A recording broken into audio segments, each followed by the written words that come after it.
1년 전에 제가 불자님들을 볼 때와 또 불자님들이 저를 볼 때 바뀌는 것들이 서로가 많이 있을 겁니다. 바뀐 것도 있지만 또 바뀌지 않은 것도 있을 거예요. 실체가 없어서 없어지지만 바뀌지 않는 것은 바뀌지 않기 때문에, 변하지 않기 때문에 그것은 없어지거나 생멸하지 않습니다. 그러니까 변하지 않는 것은 곧 영원한 것이다. 참 많은 분들에게 이렇게 움직이지 않고 자기가 생활하는 공간에서 때로는 누워서, 때로는 밥을 먹으면서, 때로는 자기 할 일 다 하면서 법문 들을 수 있는 이런 큰 일이 어디 있겠습니까? 그렇잖아요. 돌아보면 내가 감동적으로 한 일이 무엇이 있을까? 내가 나를 감동받을 수 없는데 내가 다른 분들에게 무슨 말을 할 수 있을까? 요즘처럼 이렇게 충격적이고 또 선정적이고 이런 것들 속에서 감동이라고 하는 것이 참 무엇일까? 어떻게 하면 우리가 감동을 느끼고 또 감동을 줄 수 있을까? 그래서 저는 저를 통해서 감동을 드릴 수 있는 수행력은 없고요. 제가 지난 여름에 그 법주사는 그 선언이 총지 선언입니다. 총지. 모든 것을 다 가지고 있다. 우리가 다란이를 번역하면 총지잖아요. 총지. 가보셔서 아시겠지만 그 이제 금강문을 지나고 사천왕문을 지나면 우리나라의 아주 대표적이고 세계적으로 아주 유명한 8층 목탑이 있죠. 그게 이제 팔상전입니다. 팔상전은 부처님의 그 생애를 담고 있는 거죠. 그 안에. 부처님의 생애를 8주기로 나눠서 그거를 그 설화처럼 담고 있는 게 목축 옥탑으로 만들어진 그 팔상전입니다. 그 팔상전을 지나면 쌍사자 석등이 있어요. 이 쌍사자 석등을 지나면 대웅전이 있습니다. 그리고 그 대웅전 너머에 법주사 이제 선언이 있거든요. 총지 선언이 있습니다. 그 팔상전하고 쌍사자 석등이 다 국보입니다. 법주사가 국보가 그 3점인가 있더라고요. 석연지라고 해서 돌로 조각한 그 연지가 있어요.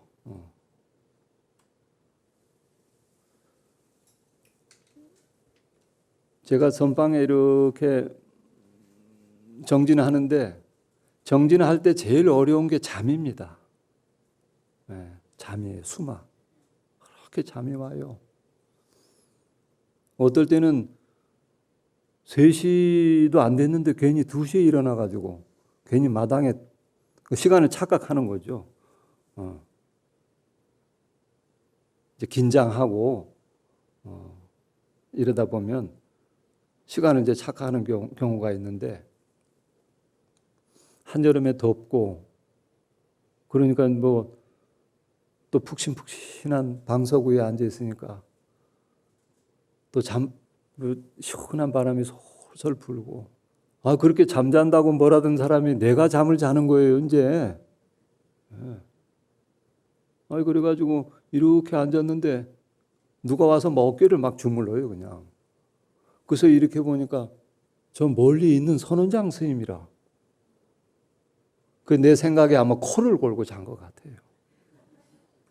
코를 골고 잔 것 같아. 왜냐면 앉아있으면 코 고는 사람들이 많거든요. 아이고, 내 이래서 되겠나. 선원장 스님, 이 대중 살피려고 일이 많은데 내 잠까지 또 깨워야 되고, 아이고, 안 되겠다. 어떻게 하든지 내가 잠을 이거 물리쳐야 되겠다 하고 이제 오후에 앉았는데 또 잠이 와요. 그래 막 헐렁 놀래가지고 이렇게 저 옆을 보니까 선원장 스님 벌써 일어나더라고. 나한테 오려고. 그래서 오지 말라고. 그리고 문득 떠오른 생각이 그 대웅전하고 그 팔상전하고 사이에 있는 그 쌍사자 석등, 그게 탁 이렇게 떠오르는 거예요. 가서 보면 아시겠지만 두 마리 그 사자가 아주 까치발을 해서 미동도 할 수 없이 뼈가 부서지도록 그 석등을 들고 부처님한테 공양을 올리고 있거든요. 공양 올리는 마음도 저와 같은데, 아니 참선한다는 사람이 앉아가지고 어떻게 잠을 자냐. 공양하는 사람도 천년 만년 저렇게 뼈가 부서지도록 미동도 할 수 없이 머리로 이마로 턱으로 받쳐가지고 까치발을 들어서 그 무거운 석등을 부처님한테 공양을 올리고 있거든요. 그러니까 잠이 한 반은 달아나더라고요. 이렇게 해서 공양 올리는 사람보다도 더 정신이 깨어 있지 않으면 어떻게 되겠냐. 근데 어떻게 해서 저 쌍사자는 저렇게 부처님께 그 등공양 올릴 생각을 했을까? 그 궁금증이 안 드나요? 어떻게 하면 저 짐승도 부처님 법문을 듣고 저렇게 발심을 했을까? 뭔가 발심을 그러니까 감동을 받았으니까 공양을 올리지 않겠어요?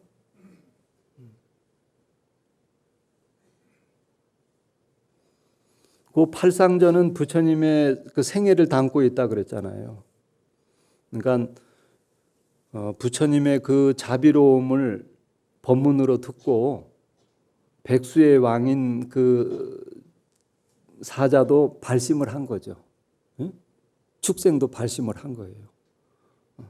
발심을 해서 그렇게 등공양을 올리고 있고, 그 중간에 뭐가 있냐면 불전사물이라 그래서 절에 가면 범종각이 있잖아요.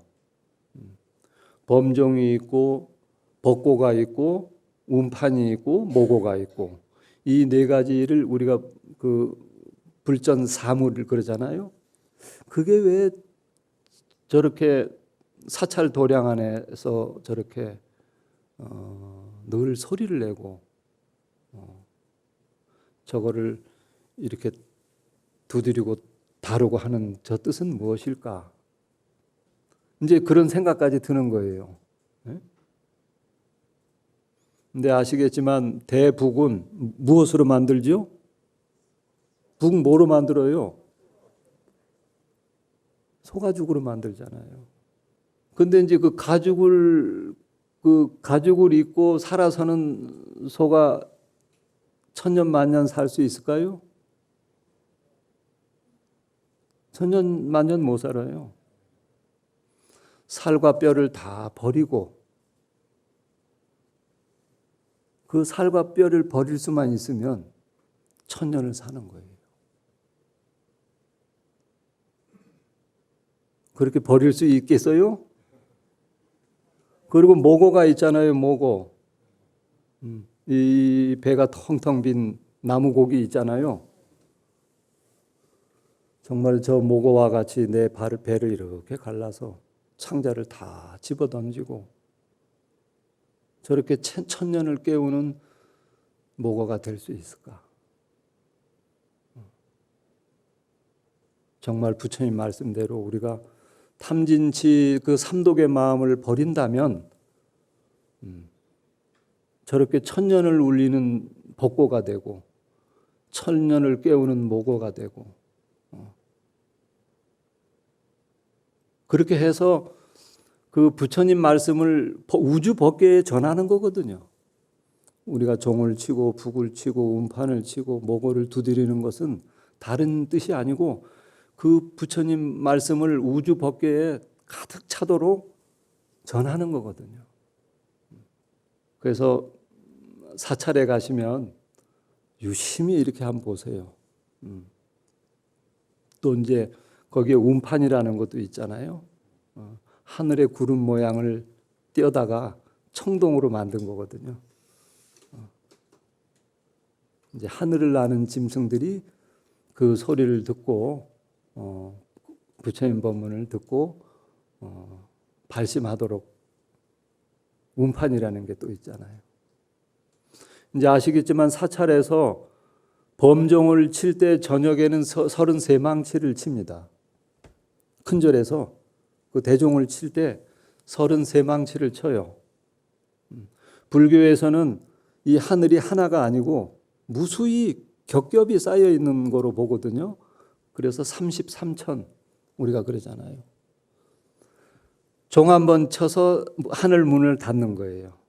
또 한 번 쳐서 또 문을 닫고 그렇게 해가지고 33번을 쳐서 하루에 하늘 문을 다 닫는 거예요. 제가 어저께 제 처소에서 지는 노을을 봤어요. 지는 노을을. 야, 근데 그렇게 빨리 질 수 있을까요? 망설임도 없이, 주저함도 없이, 뒤도 안 돌아보고, 아, 저렇게 질 수 있을까? 아니, 사진을 좀 찍어야 되겠다 그러고 나간 그 사이에 노을이 지더라고요. 아, 저렇게 주저 없이 망설임 없이 질 수 있는 건 무엇일까? 하루를 알뜰히 살았기 때문에 이 대지를 위해서, 이 세계를 위해서, 사람들을 위해서 하루 종일 따뜻한 온기를 주고 너무 알뜰히 살았으니까 후회가 없는 거죠. 뭐 뒤도 돌아볼 일이 없죠. 뭐 망설임도 없죠. 뭐. 근데 여기 계신 분들은 정말 떠날 때 망설임이 없을 수 있을까요? 뒤돌아보지 않을까요? 뭐 주저하는 일들이 많으실걸. 네, 오늘은 부처님 경전 중에 능엄경이라고 하는 경전이 있습니다.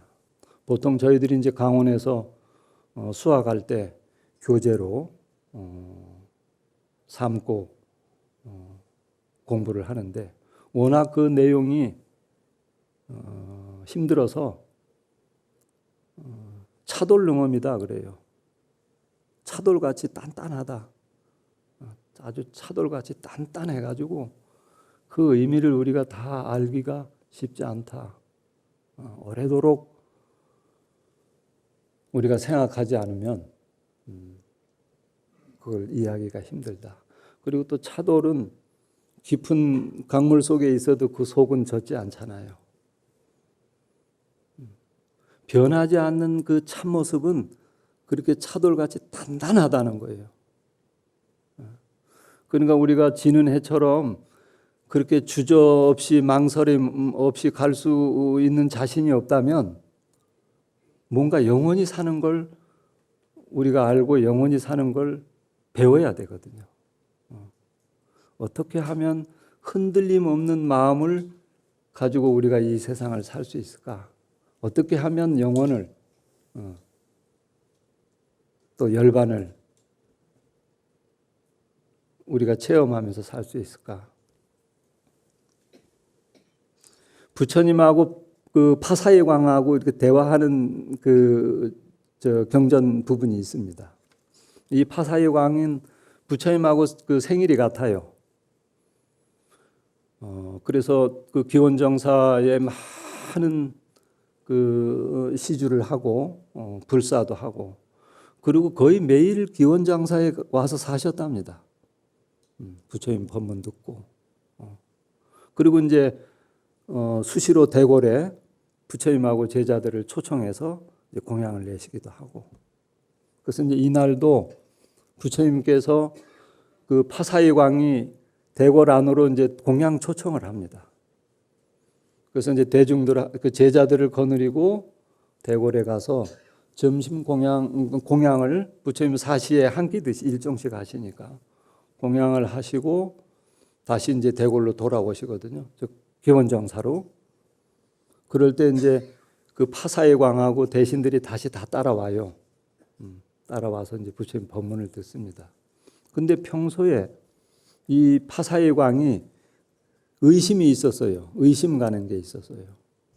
정말 영원이라는 것이 있나?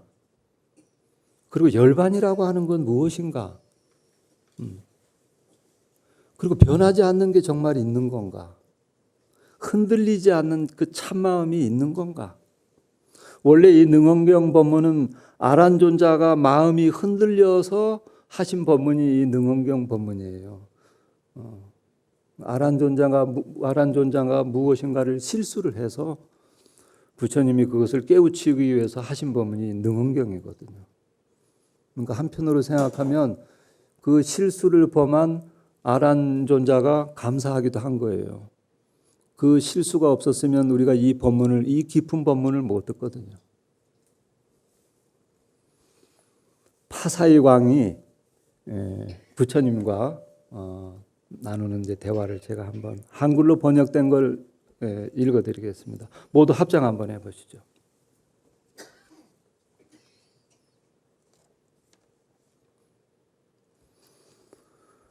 그때 파사이 광이 일어나 부처님께 사례었다. 제가 부처님의 가르침을 받기 전 외도 과전령과 비라지자를 만나니 그들은 이 몸이 죽은 뒤에 아무것도 없는 것을 열반이라 한다라고 말하고 있었습니다.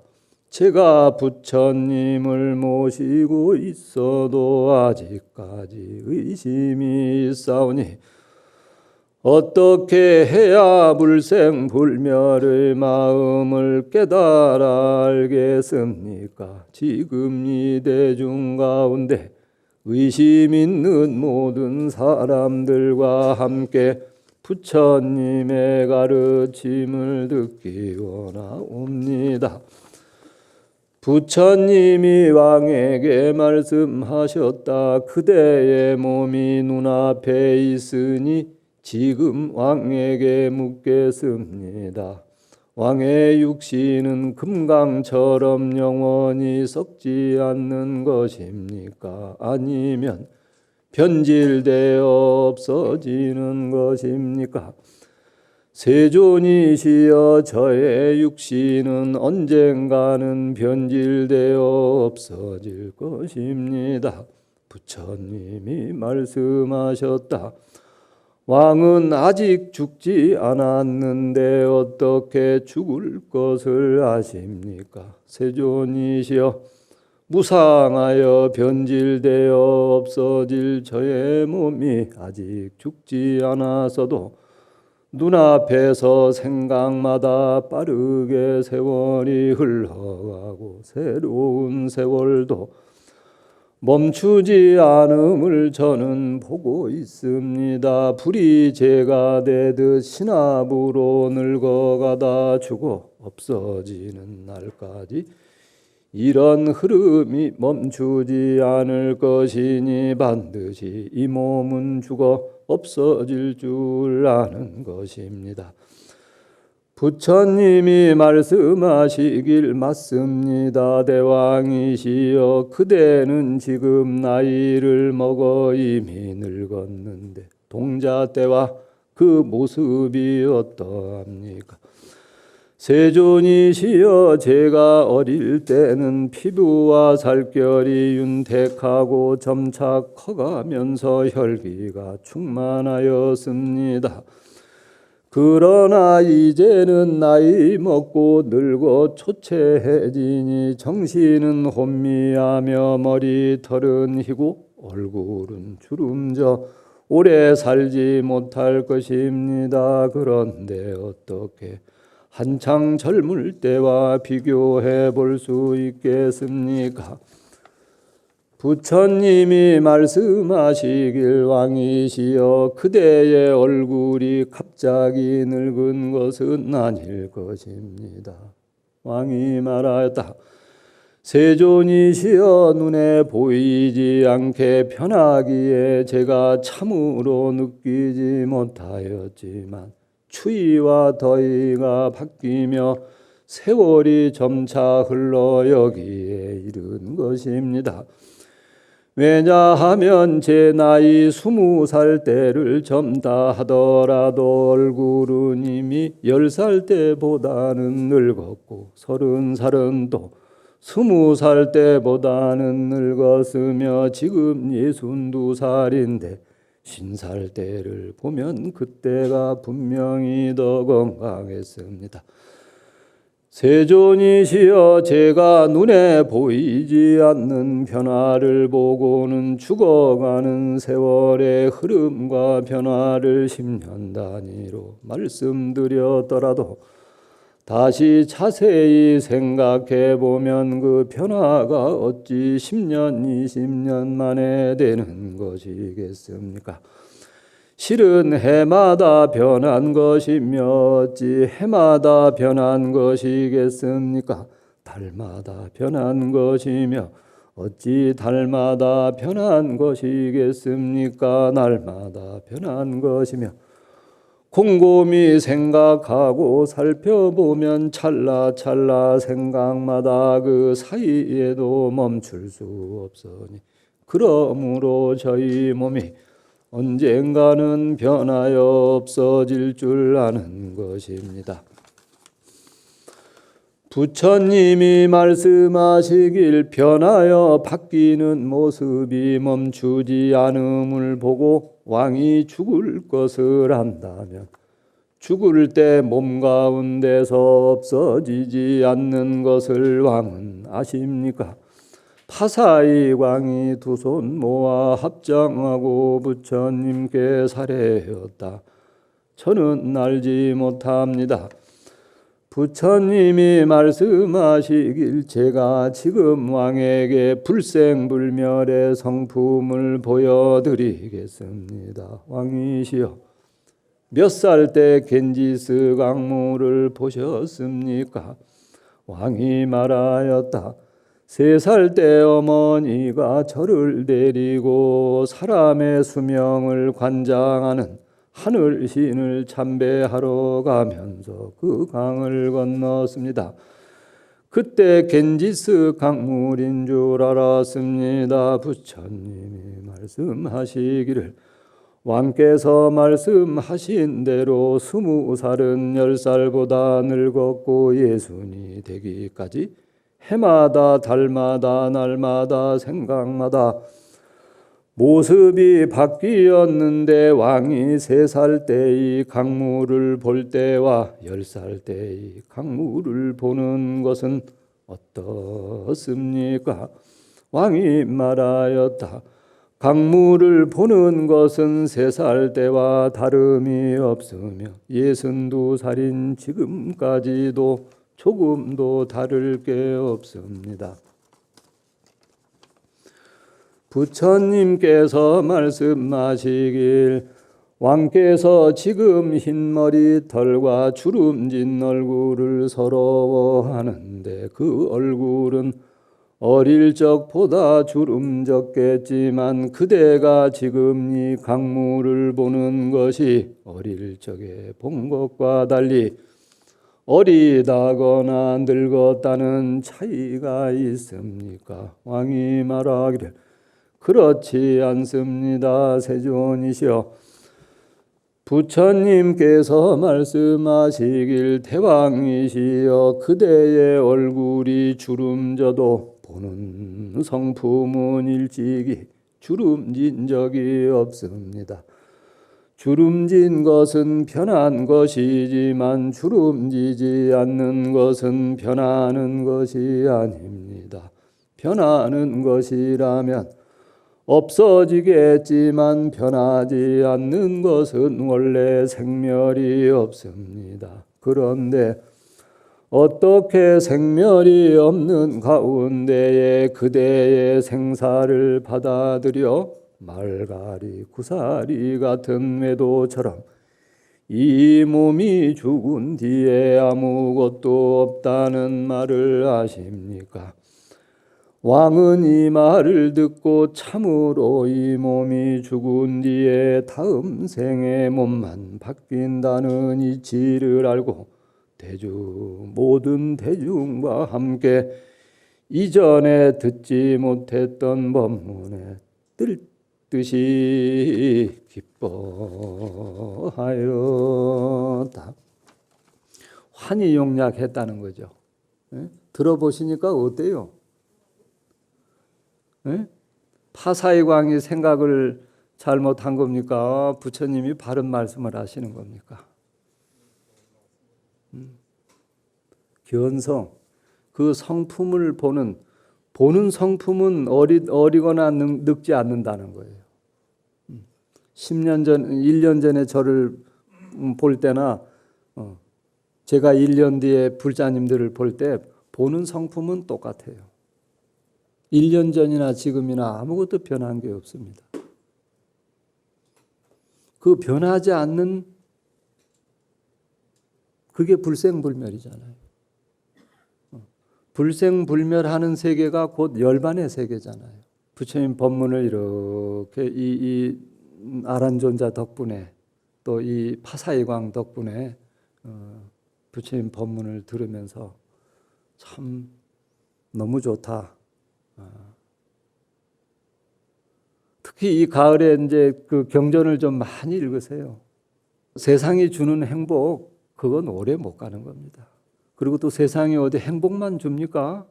줬다가 뺏기도 하고 도리어 그 행복을 또 불행으로 만들기도 하고 어떻든 이 세상 산다고 애쓴다고 또 세상에 또 휴식도 주잖아요. 저 푸른 하늘을 보고 푸른 청산을 보고 와서 또 잠시 쉬어가도록 아무것도 요구하지 않고 이제 지금서부터는 감성의 성숙입니다. 아주 감성이 풍부해지는 사람이 마음이 따뜻하고 부드러워야 됩니다. 그래서 이 무상한 삶을 우리가 살 수 있는 극복할 수 있는 여러 가지 방법이 있지만 그중에 가장 지혜로운 것은 부드러운 마음을 갖는 거예요. 따뜻한 마음을 갖는 겁니다. 이 부드러운 마음이 있지 않으면 언젠가는 서로 사랑하던 사람과도 갈라져야 되잖아요. 헤어져야 되잖아요. 그때 마음이 우리가 부드럽지 않으면 그 슬픔을 견딜 수가 없는 겁니다. 그 슬픔을 이겨낼 수 있는 것은 부드러운 마음이에요. 그리고 그 부드러운 마음이 아니면 그러니까 모진 마음이 있잖아요. 모진 마음. 우리가 모질다 그러잖아요. 그 모진 마음은 받아야 할 것을 안 받으려고 자꾸 애쓰는 마음이 그게 모진 마음이에요. 우리가 지어놓은 업인데 그 업을 안 받으려고 하면 그게 마음이 편해지겠습니까? 모진 마음은 받아야 할 것을 안 받으려고 애쓸 것이고 그것은 곧 또 다른 슬픔을 만들어내는 겁니다. 그러다 보면 우리가 살아가면서 바람직하지 못한 업을 많이 짓잖아요. 그 바람직하지 못한 그 업의 순환, 그것을 우리가 끊어낼 수 있는 것, 그것이 부드러운 마음이에요. 그것이 표현된 게 그게 보시고 자비예요. 그 무상을 극복할 수 있는 힘, 그거는 보시하고 자비하고 이 부드러운 마음에 있는 거예요. 다른 거 가지고는 그것이 극복되지 않는 겁니다. 그러니까 재행이 무상한 이 삶에서 제일 슬기롭고 강한 것은 부드러운 마음이다. 그리고 또 사람은 자기 속에 이렇게 스스로를 부정할 수 있는 힘을 지니고 있잖아요. 이것이 옳지 않으면 그리고 이것이 참다운 것이 아니면, 그리고 이것이 진실한 것이 아니면 그것을 우리가 부정할 수 있는 힘을 가지고 있잖아요. 그렇게 스스로를 부정할 수 있는 힘을 지니고 있으면서 기계와 같이 아주 정밀한 존재, 그게 인간입니다. 인간은 닫혀 있으면서 열린 게 인간이에요. 오늘날 우리의 삶이 정말 얼마나 고단합니까? 얼마나 고단해요. 이제 나이 드신 분들은 뭐 어디 밖에 나가서 뭐 이동하려고 하면 얼마나 힘듭니까? 전부 정보화되고 기계화되고 뭐 그런 거 하나 하려고 해도 힘들잖아요. 그러니까 사는 게 점점 고단해지는 거예요.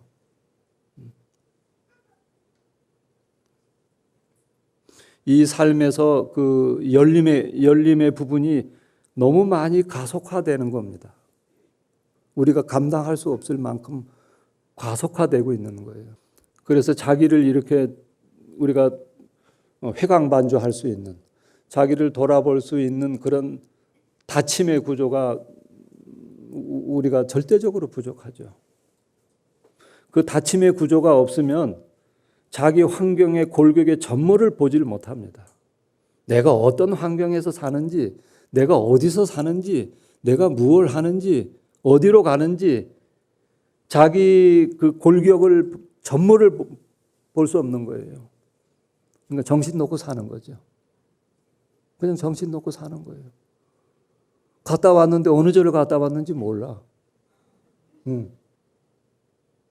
엄마 어디 갔다 왔어? 그러면 그래 갔다 왔는데 절 이름을 모르겠다. 제가 봉은사에 있을 때는 당신 그 보살님 목에 108염주를 걸고 나한테 와가지고 염주 잊어버렸다고 그러고 있더라니까요. 그러니까 그리 정신이 없는 거예요. 어떻게 하면 이렇게 급변하고 바뀌는 이 세상에서 내 중심을 이렇게 딱 잡고 살아갈 수 있는 그 길이 무엇일까? 내 환경의 골격의 전모를 좀 정확하게 보고 갈 수 있는 길은 무엇일까? 부처님 말씀이잖아요. 부처님 말씀. 거기에 다 있는데 그거는 열어보지 않고 자꾸 밖에 가서 뭘 찾는 거예요. 그러니까 부처님께서 안타까우시니까 그 임종 직전에 하신 법문이 법화열반이거든요. 그 마지막 법문이. 그 법화경에서 그러셨잖아요. 의중보다 옷 속에 보배가 다 있다 지금. 근데 그 옷 속에 보배는 한 번도 찾아볼 생각을 안 하고 밖에서만 구하는 거예요 지금. 우리가 안에서만 구할 수 있다면 그거는 무궁무진한 거예요. 써도 다 함이 없고 그건 누가 뺏어갈 수도 없어요. 그래서 이번 가을에는 부처님 경전을 좀 많이 이렇게 독송하시고 또 무상사도 오셔서 얼마나 좋습니까? 누가 이런 일을 하겠습니까? 아무나 오셔서 부처님 상호도 보고 기도도 하고 절도 하고 염불도 하고. 중국의 그 지방관리 한 분이 덕망이 높은 스님이 계시다는 소리를 늘 들은 거예요. 멀리서. 그래서 내가 꼭 그 스님을 가서 한번 친견해야 되겠다. 안 그러면 내 권한으로도 그 스님을 오라고 할 수가 있는데 몇 번 그 스님을 초청을 했지만 그 스님이 응하지 않는 거예요. 자리를 뜨지 않는 거예요. 그래서 할 수 없이 본인이 스스로 이제 그 스님을 친견하러 갑니다. 친견하러 갔는데 그 스님이 저 숲속에 이렇게 앉아서 경전을 읽으셨던가 봐요. 경전을. 그 아무 대꾸가 없으니까. 그래도 명색이 자기는 벼슬이 높은 공무원인데 스님이 뭐 알아봐 주지도 않고 그러니까 뭐 아이고 뭐 별거 아니다 그러고 이제 저기 돌아서 내려갑니다.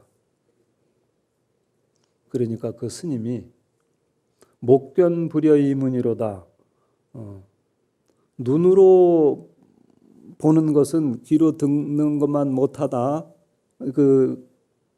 저 지방 관리가 자기가 이 스님이 덕화가 높다 그랬는데 와서 보니까 뭐 사람 맞이할 준비도 안 하고 번쩍만척하고, 그래서 직접 보니까 소문으로 듣는 것만 못하다. 그래가지고 이제 돌아서 내려갑니다.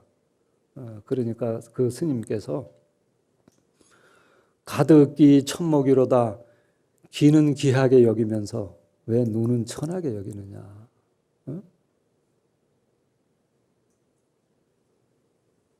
근데 덕화가 있다는 소리를 귀로 들었거든요. 그리고 와서 보니까 별거 아니거든. 그래, 왜 귀는 귀하게 여기면서 눈을 천하게 여기느냐. 그 말에 이제 정신이 번쩍 들은 거예요.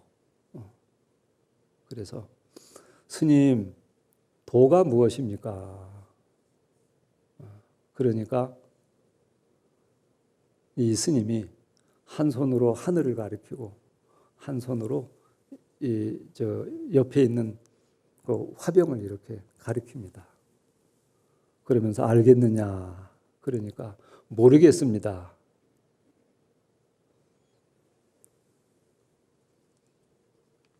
모두 합장 한번 해보세요.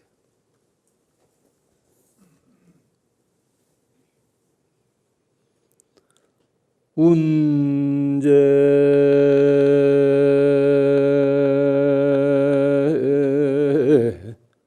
청천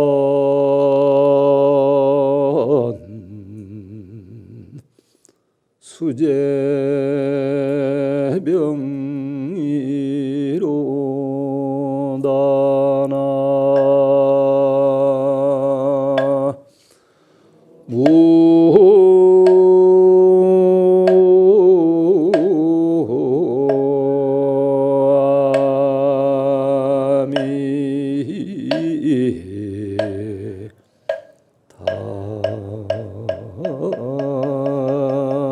답을. 이렇게 가을만 되고 하늘이 푸르고 맑으면 이 법문이 생각이 나요. 그냥 밥 먹으러 가면서도 운제 청천 수제병이요, 공양하고 올라오면서도 운제 청천 수제병이요. 운제, 구름은 청천에 있고 구름은 하늘에 있다 이 말이에요.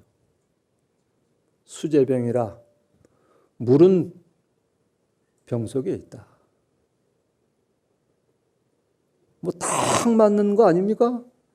요만큼도 뭐 틀린 게 없잖아요. 네?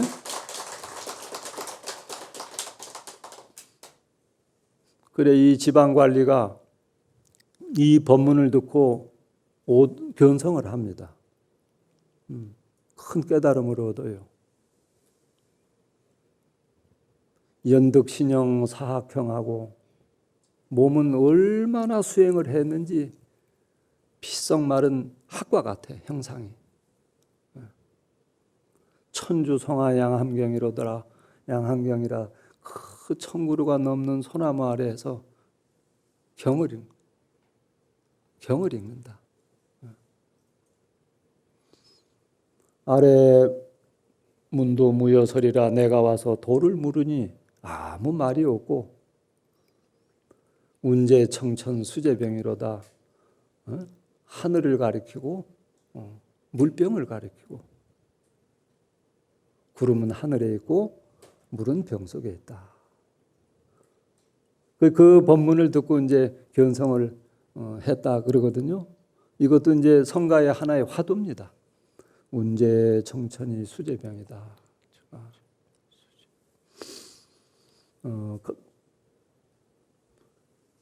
귀한 시간 이렇게 내서 무상사 찾아주셔서 감사하고요.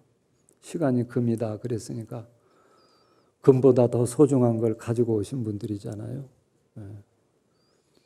건강하시고 아까 부탁에 말씀드렸듯이 강경 좀 많이 하시고, 그리고 덧붙여서 또 뭐 주문을 한다면 성지순례 좀 하세요. 성지순례를. 그 대반 열반경에도 보면 부처님께서 열반에 드시기 직전에 당신의 뼈, 그러니까 그게 이제 살이죠. 제자들에게 이제 부탁을 합니다. 수투파 탑에다가 묻어달라. 그렇게 이제 말씀을 하시거든요. 그리고 난 뒤에 내 생애를 통해서 그 종교적 사건이 있었던 곳, 다시 말하면 4대 성지죠. 부처님이 태어나신 룸비니원, 또 부처님께서 깨달음을 이루신 부다가야, 그리고 최초 설교지 녹야원, 그리고 마지막 열반에 드신 쿠시나가라 외각, 이 4대 영지, 이것을 순례할 것을 그 열반경에서도 말하고 있거든요. 순례를 하면 그 공덕이 무한할 것이다. 순례해 보셨잖아요. 여기 다 순례자예요. 다 한 살서부터 지금까지 인생의 순례길을 걸어오셨잖아요. 그리고 대단한 예술인들이에요. 자기 인생을 조각하고 있잖아요. 이 작품이 언제 끝날지는 모르죠. 때로는 만족할 수도 있고 또 만족할 수도 없고, 하지만 순례는 오래 할수록 내가 원하든 원하지 않든 그 모습이 바뀌는 겁니다. 순례자로 바뀌는 거예요. 이제 그 순례의 길에서 힘들지 마시라고 부처님 경전도 한번 읽고 또 참선도 한번 하고, 또 이렇게 자주 오셔서 법문도 듣고, 제가 올 때는 그 불면증에 시달리는 분들이 오셔야 돼요. 왜냐하면 저는 말할 줄 모르거든요. 그래서 와서 그냥 다 자면 좋겠어, 그냥. 그럼 뭐 약 안 먹어도 되고. 하여튼 건강하시고 다음 기회에 더 감동스럽게 뵈기를 바랍니다. 모두 부처님 되십시오.